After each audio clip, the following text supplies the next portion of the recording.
வணக்கம் நண்பர்களே. என்னை பற்றிய ஒரு எளிய அறிமுகம். எனது பெயர் சரவணன். கோவை மாவட்டம் பொள்ளாச்சி பூர்வீகம். நான் ஒரு 3ஆம் தலைமுறை ஜோதிடர். எனது தாத்தா 92 வயது வரை ஜோதிட சேவை செய்தார். எனது தந்தையார் 70 வரை ஜோதிட சேவை செய்தார். நான் கடந்த 22 ஆண்டுகளுக்கு மேலாக இந்த ஜோதிட சேவையில் ஈடுபட்டு கொண்டிருக்கிறேன். சமூக ஊடகங்களில் வரக்கூடிய வாய்ப்பு எனக்கு அமையாதனால் கொஞ்சம் காலதாமதம் ஏற்பட்டது, மன்னித்து கொள்ளவும். சார், நீங்கள் சொல்கிற பரிகாரம்லாம் ரொம்ப ஷார்ட்டாக இருக்குது சார் அப்படின்னாங்க.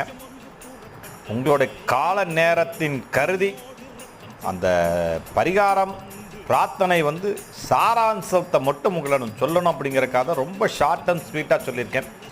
என்னை நீங்கள் தொடர்பு கொள்ளணும் அப்படின்னா உங்கள் ஃபோன் நம்பரை கமெண்ட் பாக்ஸில் போடுங்க. நானே உங்களை நேரடியாக தொடர்பு கொள்கிறேன். நம்ம சேனலுக்கு சப்ஸ்கிரைப் பண்ணிடுங்க. மேலும் விவரங்களுக்கு உங்கள் ஃபோன் போடுங்க, நானே கால் பண்ணுறேன். நன்றி.